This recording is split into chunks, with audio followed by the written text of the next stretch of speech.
The first thing that struck all of us when we got out of the lift onto the internal landing was there was a dogfight happening, sort of an organised dogfight, and that was my first experience of coming onto the estate. It had always reminded me of Poland or somewhere like that.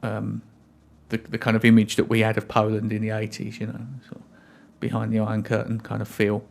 I think from the outside, it's a foreboding, intimidating area, but the main memory I have of going into some of these areas, into some of these properties, was that the rooms were huge. The layout in a lot of the places was quite imaginative, quite unusual. You kind of go in the front door and go downstairs to the living room, perhaps, or upstairs to the kitchen, or all kinds of weird sort of things that kind of broke with convention, and I found that quite interesting and quite playful. One of the things that I hear regularly when I talk to people who used to live here, and they said that they felt that the council would deliberately run it down from the 80s onwards, when they'd started putting short-let tenants, problem tenants in.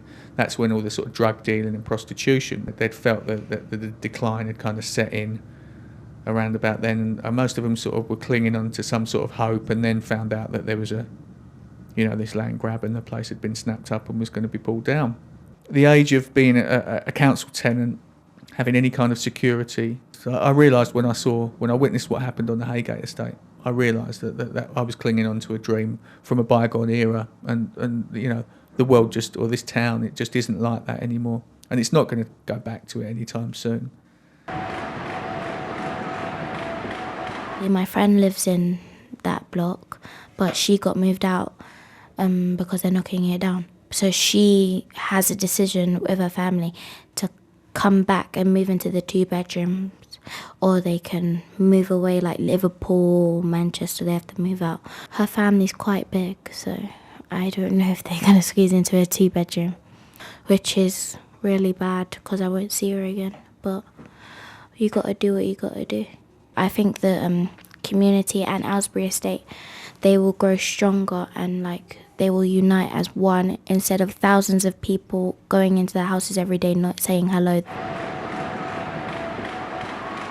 That's the only thing I think I will miss when it comes to our block for moving away, is the sort of sense of community, and hopefully wherever we move to, we can try and sort of build a new community.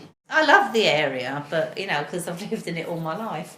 But it'd be just lovely to see it all regenerated and all looking, really snazzy compared to the dump that it looks like at the moment.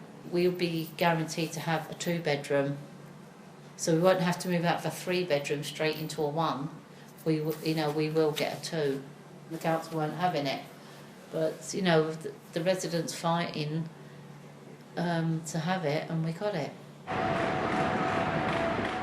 My cousin lives around the corner next to Burgess Park. He's a bit afraid of Aylesbury because they think, it's a gangster place, this, that, and that. But it's quite calm. There's not really what people see in the Aylesbury is actually cool.